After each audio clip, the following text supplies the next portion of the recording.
Good afternoon, everyone. Welcome to Torah with your host, right there, Rabbi Anibal. Very happy to be here with all of you, ready to study Torah. And welcome, Shelly. Welcome, Judy. Welcome, Brenda. Great to see your names here on screen. David Grossman as well. Welcome to the class, David. Very nice. Very nice. So here we are, ready to start another Torah L'chaim with all of you. Amparo Goldman, welcome to the class. Welcome. We are going to start. We are going to study Parsha Vaera, and this is when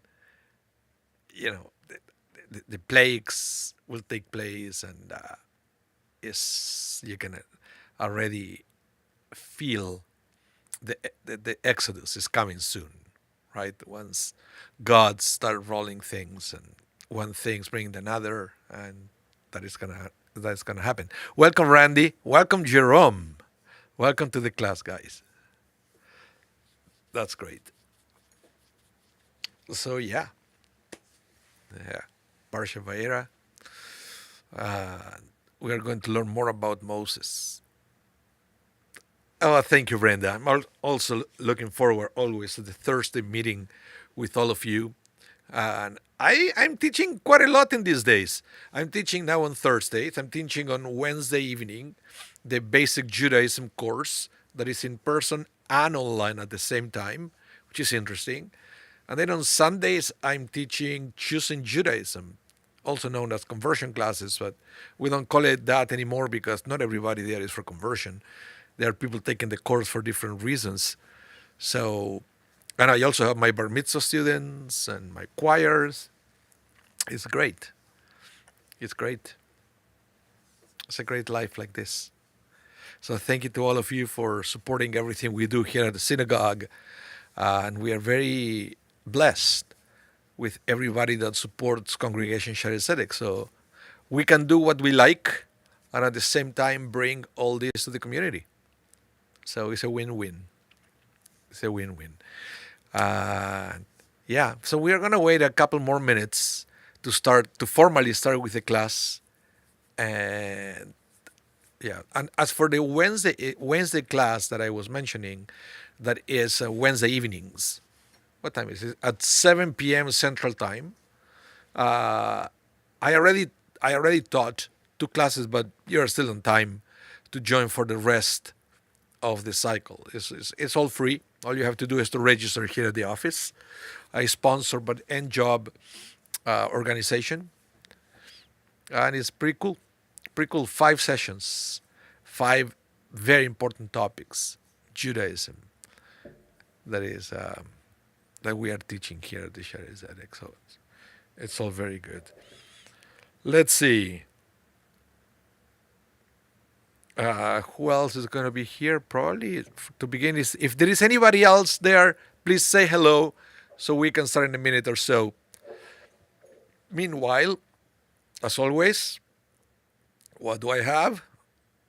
My espresso. That is some fuel here. Now, actually, I really like coffee. Actually, really like coffee. It's beyond the kick or whatever. So yeah. So I'm gonna bring the class. We should start moving. And just a quick reminder: if you haven't subscribed to our channels, okay, if this is the first time or it's not the first time, but you never subscribe to our channels, this is the time. This is the opportunity for you to hit the subscribe. Either if you're on Facebook or on YouTube, there is always a way to do it, right? On Facebook, I think you have to like or to follow Congregation Shari Sedek, and you will be notified. And on YouTube, you have to subscribe. And then once you subscribe, you can because YouTube and Facebook, they change things all the time. So on YouTube, you can subscribe, but it's not enough. Then you have to go to the little bell and to click there to be notified for everything we do. So you'll always will always be notified of everything. Okay. So yeah. Now, this is the first text that I wanted to share with all of you as we go deeper into the life of Moses. And we studied last week about Moses, the one who had no issues to intervene whenever there was an injustice. Right? Remember what happened, that he intervenes when an Egyptian is beating a Hebrew, and he also intervened when a Hebrew was beating another Hebrew, and he also intervened when there were two non-Jewish groups that they were fighting with each other, because Moses was a doer, right, man of action, and with a deep understanding of justice, and he couldn't tolerate injustice, so while he intervened. But we are also going to learn about Moses the theologian. Let's put it that way. Moses, the one who at the same time developed a strong and unique, according to the rabbis, unique relationship with God, like nobody else did. In fact, the Torah itself will say that there was nobody like Moses who was able to speak with God face to face. That means that this is very interesting. And Maimonides is the one who points this out. And he said, if the Torah says that Moses is the only one who spoke to God face to face, so what happened with every other person in the Torah that we learn that they spoke with God? And then Maimonides will say that they didn't speak face to face, that God always communicated to them through visions or dreams. Even though he said God spoke to the prophet so and so, or even to Abraham or Jacob or to Isaac, right? It was never a voice. Never a voice. The only one, according to the Torah, who heard the voice of God, or heard a voice, and that was representing God's will, was Moses. Okay? Just so you can understand the depth of Moses' connection with God. And you will see one of the things that also distinguishes or separates Moses from the others is certain aspects of understanding God. For example, let me read here. We are in the book of Exodus chapter 6, verses 2 to 3. And it says, God spoke to Moses. Okay? And he said to him, so God said to Moses, I am Adonai. And of course, I'm saying Adonai because we don't know how to pronounce that spelling of the name of God, which is in Hebrew, Yud Hey Vav Hey. In English, it's usually spelled either YHVH or sometimes JHVH. Some people call it Jehovah, I guess, to try to pronounce it somehow. But because we don't know the correct pronunciation, we don't want to mess it up. So we say Adonai every time that the spelling is Yud Hey Vav Hey. Okay? So you would see there in the first verse, if you read Hebrew, it says Vaidaber Elohim, one of the names of God. Vaidaber Elohim al Moshe, Vayomer elav ani Adonai. And this is very important. Why? Okay, why? Because God is going to say now, I appeared to Abraham, Isaac, and Jacob as El Shaddai. El Shaddai. Although I did not make myself known to them by their name, Yud Hey Vav Hey, Adonai. Okay? Which is interesting because it seems like this is not true, and we are going to see in a minute. But right out of the bat, we have three different names for the same God. And this is interesting because sometimes it's a criticism that we have different names because they represent different gods. It's a criticism to some of the Jewish theology. But here in the Torah, will make it very clear that we are talking about the same God that, for strategic reasons, decides to use different names. Why is that? Well, later on, we are going to come to learn that whenever the Torah uses different names of God, is telling us something different about God. So it's almost like a presentation card for some of the attributes of God. So when the name Elohim is being used, then we know that God is going to manifest in certain ways. And if the name is Adonai, it's going to be a different way of interacting. Okay? And so on and so forth when it says El Shaddai and so many and some others that we have. We have Adonai Tsevaot, and we have what are the names we have from God here? We have sometimes we use the name Shekhinah, we use Hamakom, Harachaman, Avinu Sheva Shamayim. We have many different names that we use, and every time we use a different names, we are referring to different aspects of God. We are not talking about different gods. Okay? And this is something very important for us to understand. So right out of the bat, it says here that for some reason, right, even before we go into the commentaries of the rabbis, you can see that Moses is going to learn something new about God that not even our forefathers knew. They didn't discover that about God. I guess their relationship with God wasn't as deep as the relationship that Moses had with God. So let's continue. Shelley, you said many aspects. Yeah, many aspects. Many aspects. It's you see, before even we go to the next one, let me give you a few examples, right? In this day and age, when we have an expression that is said that a person that has many hats.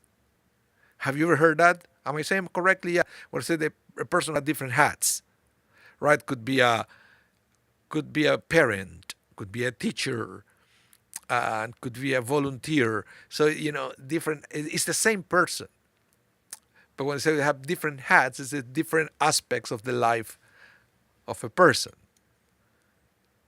So let's have that in mind when we read the next text.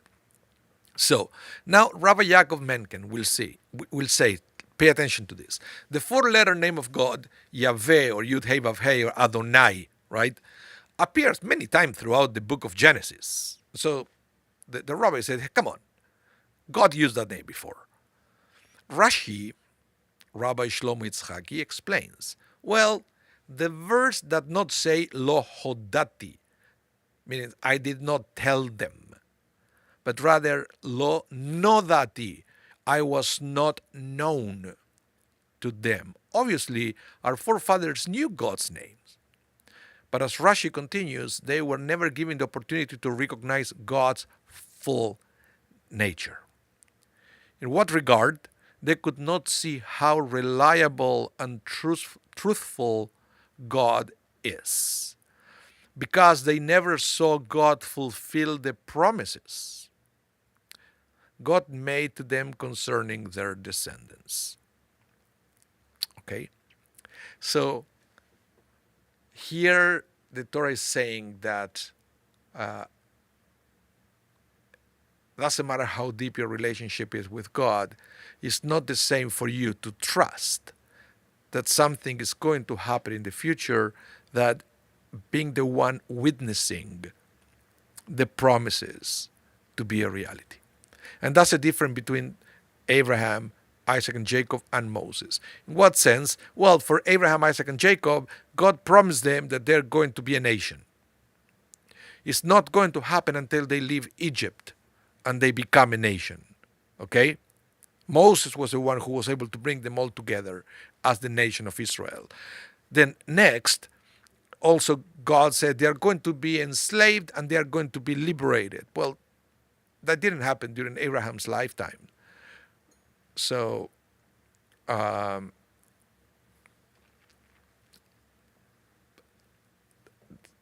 so basically Moses is the one who is going to experience the fruition of that promise from God. So when you witness the realization of the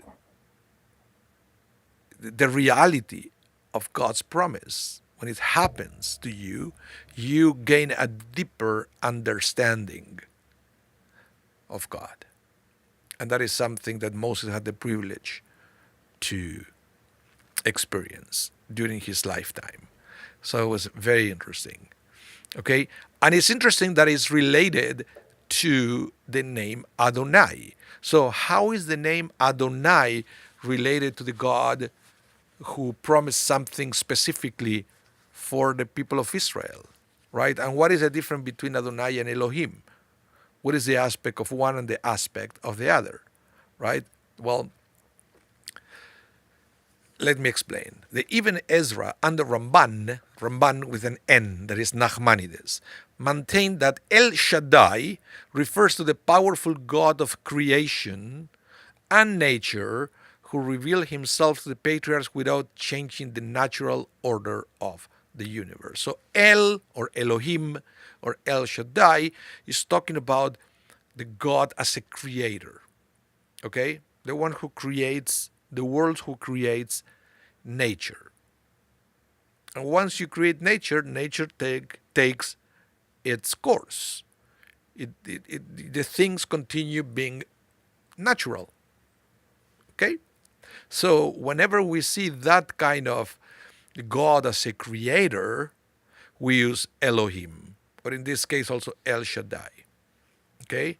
Now, Yud Hey Vav Hey, Adonai, changed the natural order of the universe in the plagues and the splitting of the Red Sea in order to free the Israelites from Egyptian servitude. So, without going too much into detail here,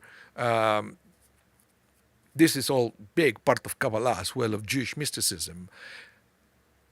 In a nutshell, Elohim represents the God of nature, or God in heaven, to put it if you want to make an image of what we are talking about here, while Adonai is a personal God, the one who is close to us, the one who makes a miracle for us. So that's why we always have these two names, and we use one or the other, depends on the context of what we are reading.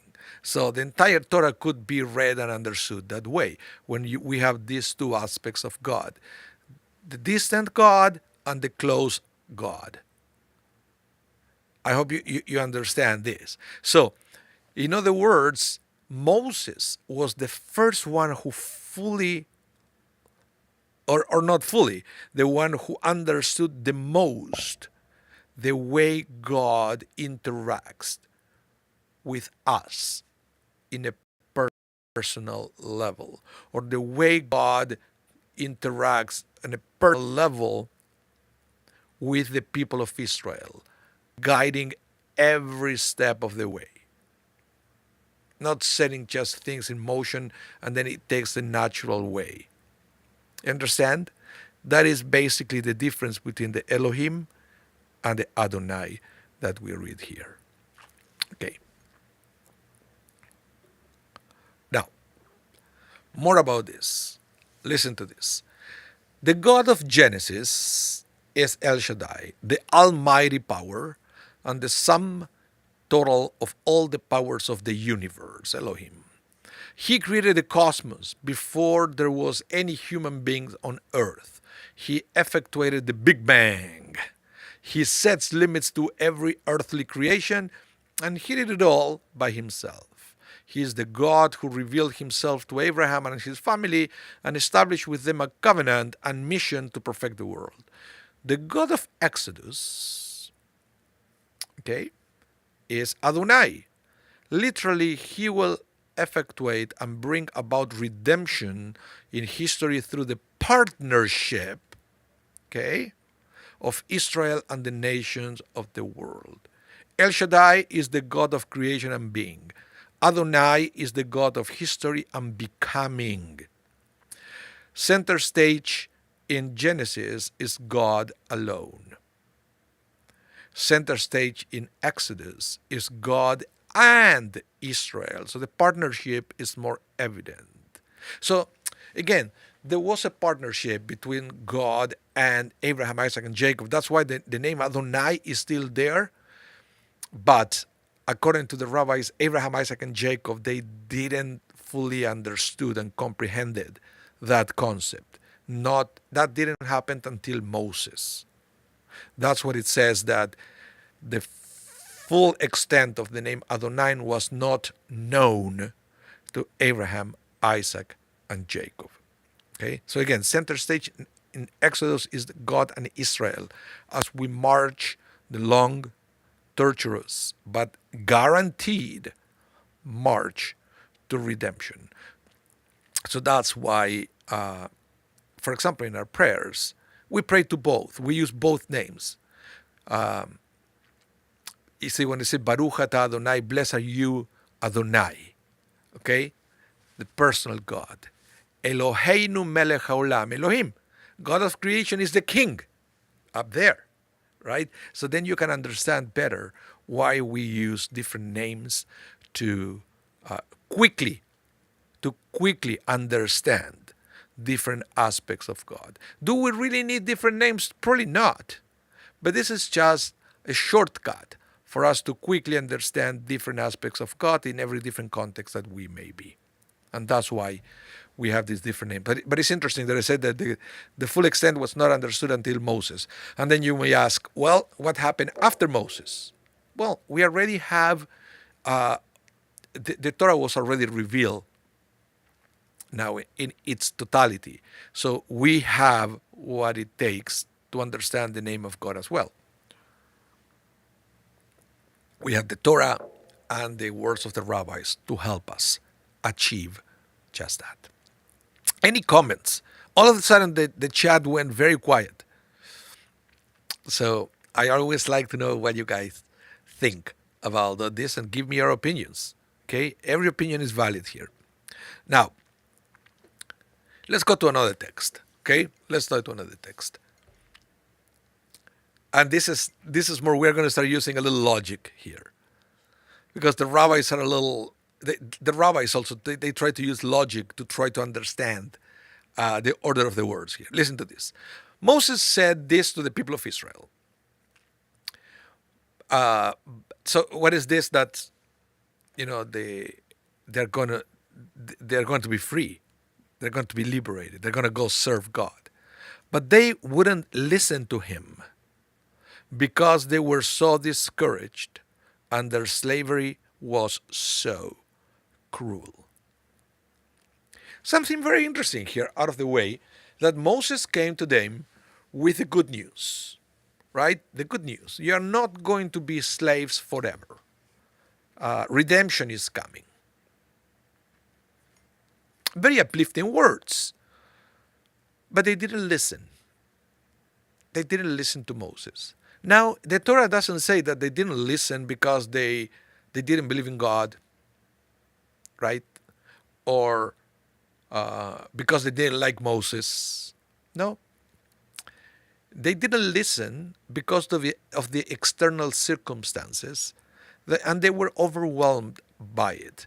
And sometimes it happened to us many times that, we have too many problems in our lives, too many issues, too many challenges, and we have people that they have a good heart and they come to us and say, oh, come on, cheer up, everything is going to get better.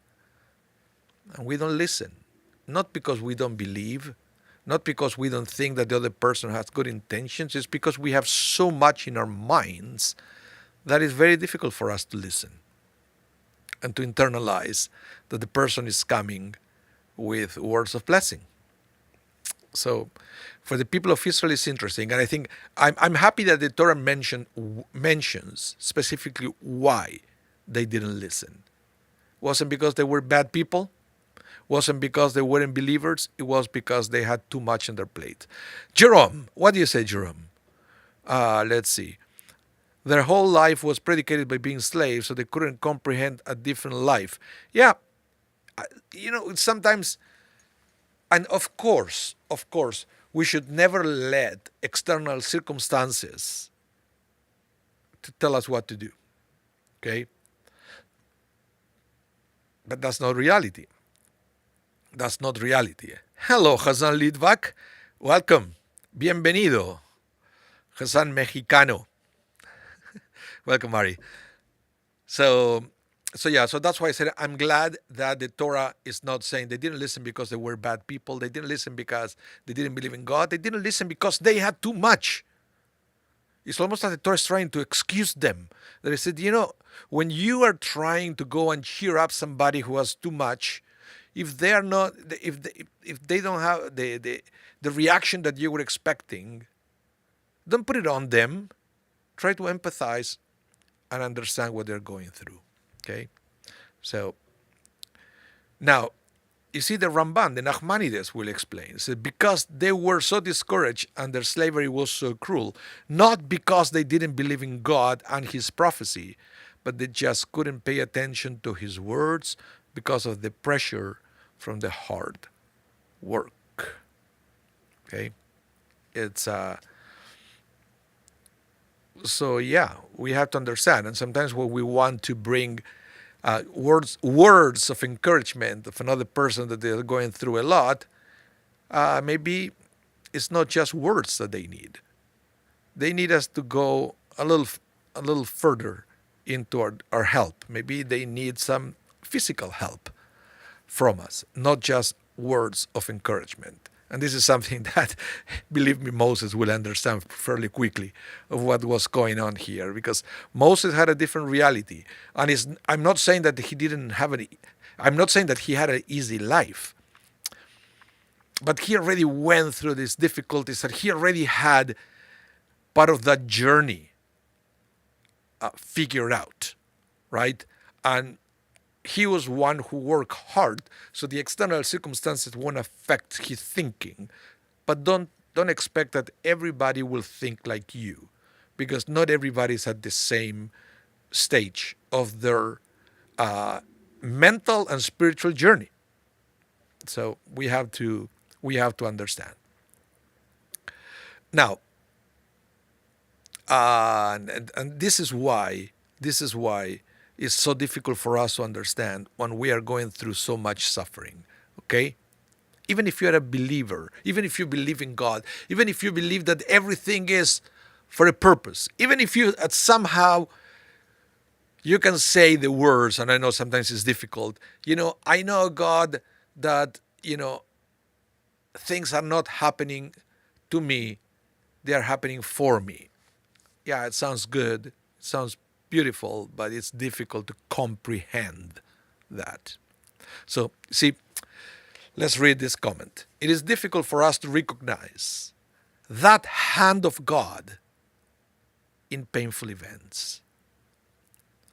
Some people will say you're going through so much, they will tell you, yeah, you have to be able to see the hand of God in your suffering. Don't expect the person to be happy about those words, right? There is a moment for everything. So you have to be very careful when we say something shocking like that. Even if you believe that that's the case, the other person may not be ready to absorb those words. Okay? Now, as Rabbi Zeb Leff points out, this is a result of our own limited perspective. The Talmud asks, how can the prophet write, on that day God will be one and his name one?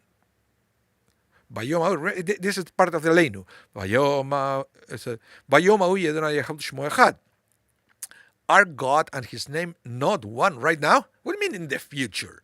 God is now, right now. We say with the Shema Israel, Adonai Eloheinu Adonai Echad, every single day. It's not that God is going to be one in the future. God is one now.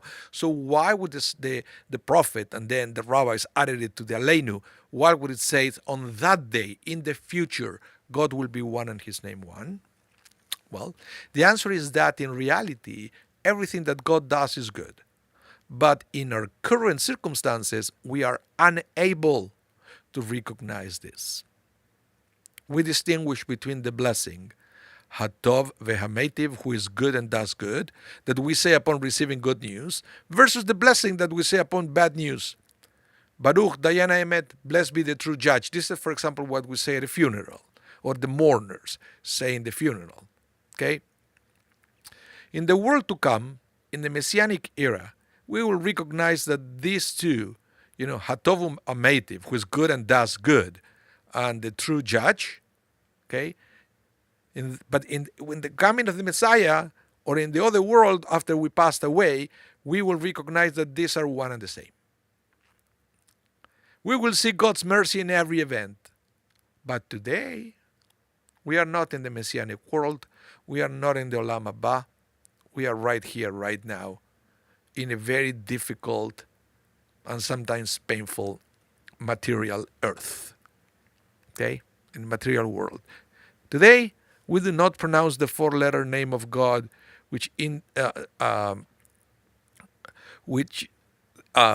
indicates His transcendence of time and His mercy. Then we will. What I mean is that, when we say the quote-unquote blessing, Hatov vehametiv, we said Baruch Hatov vehametiv. Blessed be the one who is good and does good.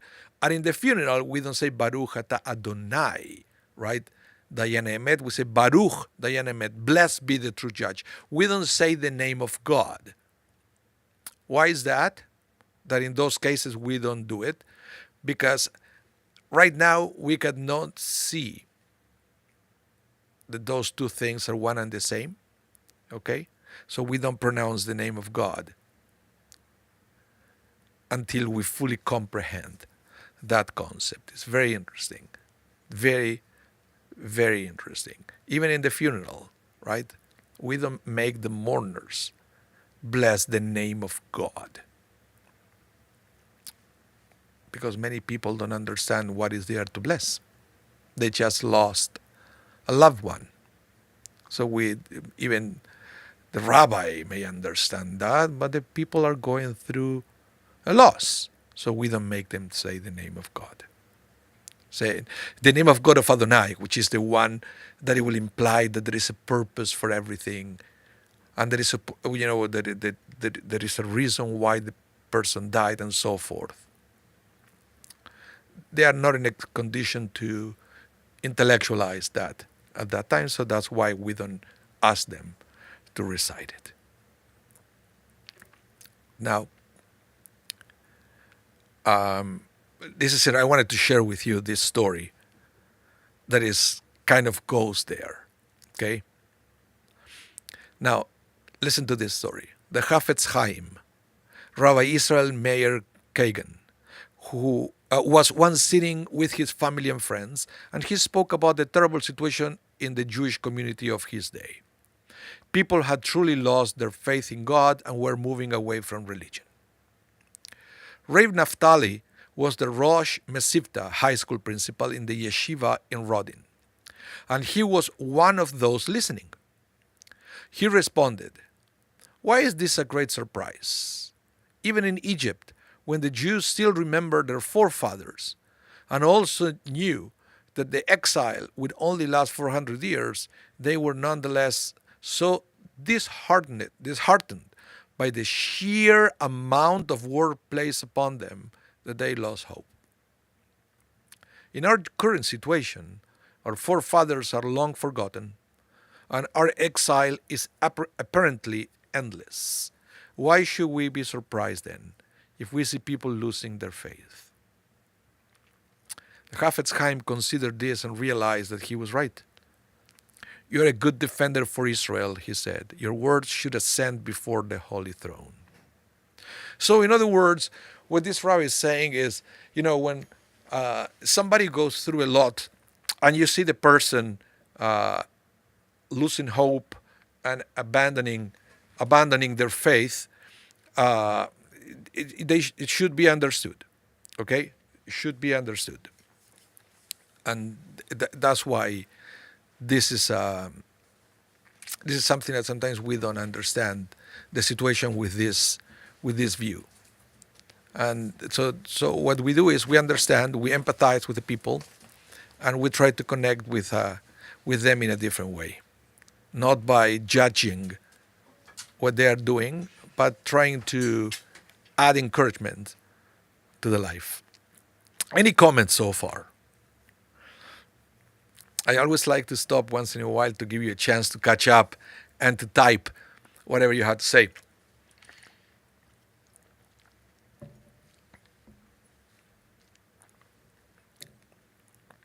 Okay, let's continue here.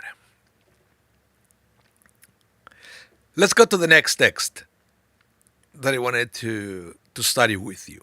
Okay? Listen to the thing here. Moses said to God, "Behold, the children of Israel have not listened to me. How will Pharaoh listen to me? Oh, and on top of that, remember, I have sealed lips," right? It means, and on top of everything, I have a speech impediment. Now, this is interesting because how can Moses compare one situation with the other, right? How are the two connected? The fact that the children of Israel didn't listen to Moses. So, because we just said that, why didn't the people of Israel listen to Moses? Why? Because of all the work, all the heavy work that they were slaves, they were suffering. All they knew was misery for the last few years, right? And that's why they didn't listen to Moses. Okay? The Torah just said that was the rationale. The Pharaoh is not suffering. He's very comfortable in a palace. How can Moses equate one with the other? Think about that. Think about that for a minute. Shelley Chochin is empathy, right? Randy, you said that funerals, the Kaddish is different from normal. Never knew why before. Well, not always. Yeah, I think I know where you're going. There is one Kaddish that that we don't use it here in Winnipeg. I used to do it back in Argentina. There is an Orthodox cemetery, and there is a Kaddish. I think it's called Kaddish Hagadol. I think that's how they call it, Hagadol. That is recited only at the time of the funeral, and it does mention death and I think it's mentioning the resurrection. Oh, I wish I would have the book here. I have it in my car. The funeral book that contains that Kaddish. But yes, there is a special Kaddish that is recited sometimes in some congregations only at the time of the funeral. And I think they also sometimes they call it by the Achaya Metaya, the Kaddish in Aramaic, because that is the phrase. And it's way longer than the other, way longer. Good point. Good point, Randy. It's a different one. Yeah. Okay. So let's go back here and remember, again, if you're new to the class, it's the first time you catch it, remember to subscribe to all the channels and remember to give us the thumbs up. Of course, that is always good. When I finish, see all the thumbs up, that means that you like the class. Okay? So let's see why Moses said this after God just made it clear that the reason why the children of Israel didn't listen was because of all the hard work that they had. Right? Rashi will start thinking about that. Rashi will say, this is one of the 10 Kal Vachomer. Kal Vachomer is one of the methods for the rabbis to study scripture, okay, to understand what the Torah is trying to say. Uh, in English, we call Kal Vachomer a fortiori. Okay, that means, for example, if a weightlifter cannot lift the stone, surely a child cannot either, right? If the professional cannot do it, a little child, of course, cannot. So when you're in that situation and you apply that logic to understand the verse, you say that you're applying the Kal Vachomer method to understand. Okay, so back to Rashi. This is one of the 10 Kal Vachomer arguments we find in the Torah. Rashi counts 10 situations that we learn halacha using Kal Vachomer, or we understand the situation using Kal Vachomer. Really, Rashi, really. And I put this, the next one I highlighted because it's interesting. It said, but this logic is questionable. The Torah says that the reason that the Israelites did not listen to Moses was because they were so discouraged and their slavery was so cruel. Inasmuch as Pharaoh was not a victim of such oppression, perhaps he might listen. So why would Rashi use Kal Vachomer here? Any guess before I go to the next slide? You're going to take it a second to think why was Moses' logic here?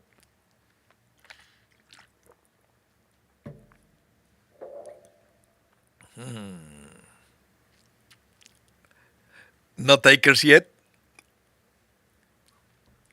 No takers? Okay. I'll go to the next slide and we'll try to understand what was Moses' rationale here and why Rashi said what he said at this point. Moses knew that Jews inherently believe. Okay? So, again, we always believe, but then life is changing the way we think and the way we believe. Okay? But naturally, from the start, we all believe the same. We just let external circumstances to change us. Okay? However, the suffering of hard work and the evil treatment of the Egyptians must have tainted their faith. But hard work alone does not taint faith. It is only when it is exasperated by the torment of the taskmaster and their cruel taunts. Okay? How much more so, he figured, would Pharaoh be inattentive of the command that Hashem is in charge and the Jews should be let free? If hard work stains the thought process, blocking the beauty of Hashem's word to filter through, how much more so does the idolatry and heresy of Pharaoh impede them from penetrating? So basically what Moses is doing there, this is brilliant. He's saying, okay, so let's make a list of things that are actually blocking our connection with God, things that they're blocking our faith in God, okay? Things that they are not allowing us to understand that God is in control, okay? Very interesting. Make a list of things. So first, and it's just part of it, is all the cruel things that happen to you. Okay? So it's interesting. I love this. And Moses said, come on, hard work by itself, that's nothing. In fact, we know many people that they are hard workers. They work all day, but they believe in God. But I said, the problem is when bad things are happening to you. And they hurt. And they're terrible. That is a real one. Okay? That is part of the list. The other one is living your life following like idolatrous system, let's put it away, or even worse in this case, being Pharaoh, being the one who believed he was a god. right? So what Moses is saying here is, look, if the people of Israel, because of all the suffering, they didn't listen that there is a God, right? And that is entry level. It's even worse when there is a person who believes he is God. Do you think that person is going to listen? And that's why we talk about Kalva Homer. I said, if a person who went through a lot stopped believing in God, even more so somebody who believes he is God. That's why Moses spoke the way he spoke. Let's continue with this. Impede them from penetrating. We look at Hashem's creation, right? We all do. We go to synagogue. We hear musar, words of inspiration and all that. We read the prophets, but somehow it does not get through. The words are beautiful. Those who hear them can be inspired, but so many impediments block our vision and our hearing. Remember the list? What are the list? Suffering, or our lifestyles, our desires, our work, okay? Or like Pharaoh, believing that you are God, in the sense that you are the only one creating your reality and God has nothing to do with it. So if you reach a level where you believe that's the way it is, those are the things that they are blocking you for achieving a higher spiritual connection with God. Okay? Now, if we open our eyes, we should see how much holiness is there. But it's a journey. It doesn't happen overnight. And that's why it's important to establish a relationship with God when things are, so to speak, going our way, when we feel the blessing in our lives. Because Moses made it very clear, it's not going to happen when you're going through challenging times. Or it's very difficult for it to happen unless you really have a revelation or an epiphany or something that it would allow you to comprehend this principle. Moses was the one who, during his time away, when things weren't great but they weren't terrible, figured many of these things. So when he came back to Egypt and started to suffer all these setbacks and things, he was ready to stay strong in his faith.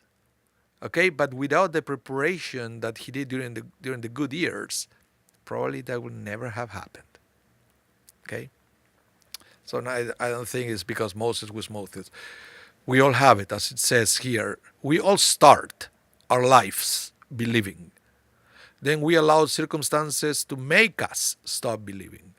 So when we are going through moments that we believe a little bit, that's when we have to use that opportunity to strengthen our relationship with God. Let's continue. Now, we have this text from Malachi that is very interesting, and I cannot read it. I will move it here. Let's see. Hold on a minute. The prophetic burden. The thing is not allowing me to read it. But I think you can read it there, right? The prophetic burdens. I can start reading from the second line. Sorry. I love you, said God, and you said, how are you loved us? God answered, was not Esau a brother to Jacob? Yet I love Jacob, but I despise Esau. It's from the book of Malachi, by the way, from the prophet. Now, this is interesting. The question that we learn here: in what way was this prophecy a burden? Can you see, honestly, can you see any burden on anything weird there? No. It's such an uplifting statement. It's not a burden, that prophecy, to go say, I love you the way I love Jacob and I despise Esau. And a prophecy that expresses God's love for Israel is hardly a burden. But there are two ways a father can love his son. One way is that the son has earned the father's love. He is gentle, considerate, studious and courteous. It is also possible that the son is none of these, and he really not earned love. However, he has a brother who is an absolute scoundrel. And compared to his renegade brother, he's a tzaddik. So he's not really a good person, but compared to the evil brother, yeah, sure. So the father loves him because by comparison to his brother, who causes the father much more grief, he is so much better. Malachi conveyed the word of God. I love Jacob because he's a brother to Esau, whom I despise because he is a rogue. Compared to Esau, Jacob is a tzaddik. The prophet said, if God cannot find anything more laudable to say about the Israelites, other than that they are not as bad as the pagans, then this is indeed a burdensome prophecy for me. We should merit God's love because we earned it. Moses was an advocate to the Israelites. He had come to them with the joyous message of deliverance, that God will liberate them from their cruel enslavement. Yet, they turned a deaf ear to him. Moses pleaded for them. They rejected me because they were oppressed, because they were so discouraged and their slavery was so cruel. However, I know that when I come to Pharaoh, he will reject me even though he lives in leisure, in a palace. Therefore, the Israelites are not as bad as Pharaoh.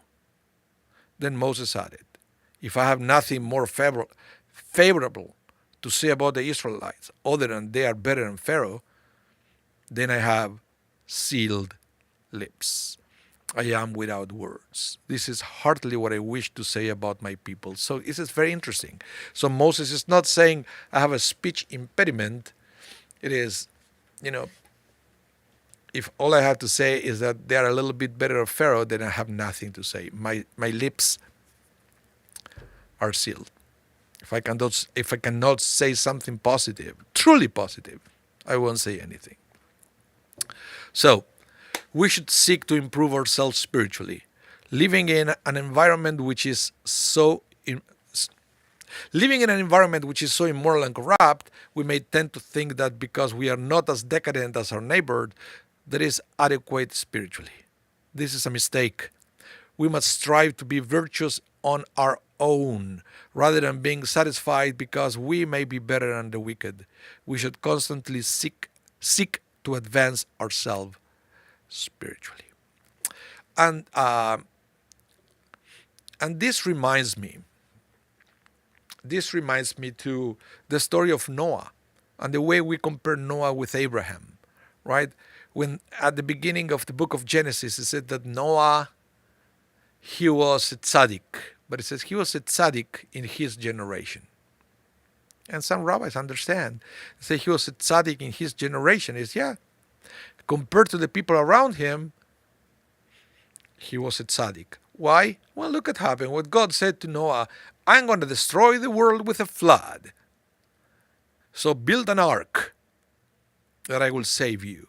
Noah never said, well, God, hold on. How do you know that they are not good people? Maybe not in my neighborhood, but somewhere else. Hey, God, I don't know everybody living in the area. Maybe there are some good people there. Are you going to destroy the entire world? Noah never said that. Well, Abraham did. When God said to Abraham, I'm going to destroy Sodom and Gomorrah. And Abraham said to God, whoa, what are you talking about? What if there are righteous people living there? Because again, Abraham didn't know everybody living in Sodom and Gomorrah. He probably heard that there were bad people, wicked people, evil people, but it doesn't mean that there were not good people living there. So for Noah, sometimes we don't read it that way, but for Noah, what the Torah says, he was a tzaddik compared to others. Okay? But Moses said, Come on, God. We can do better. We can find more great things to say about the Jewish people, other than that they are a little bit better than Pharaoh. Okay. As for us, we are the one who have to strive to be that person. A person that, we are not just a little bit better than others, and you will say, hey, I'm not a religious person, but at least I come to synagogue every Saturday. At least I study Torah once a week with Rabbi Mas, right? Which is great that you study Torah, you go to synagogue, but we have to always aim to give more. Never to be good by comparison. We should be great by our own merits, because we keep increasing what we do and what we give to others. Okay? So, yeah. Okay, so that's what I wanted to teach to you today. Thank you so much, everyone, for tuning in. And remember, thumbs up always. And if you haven't, subscribe to the channel. Okay? And so you will be notified every time we go live, or every time we have a class or something good that we are doing in the internet. You want to do that. And also, if you missed any part of the class, remember it's going to be rebroadcasted tonight at 8 p.m. Central Time, so you will have a chance to catch it again, or you can go to our YouTube and Facebook channels, and the class will be sitting there, so you can replay it at any time you want. So I hope to see you soon, or at least next week, for the next Torah L'Chaim. And until then, please have a wonderful rest of your day. Stay safe. Okay, stay safe. Hope to see you soon. Bye, everyone.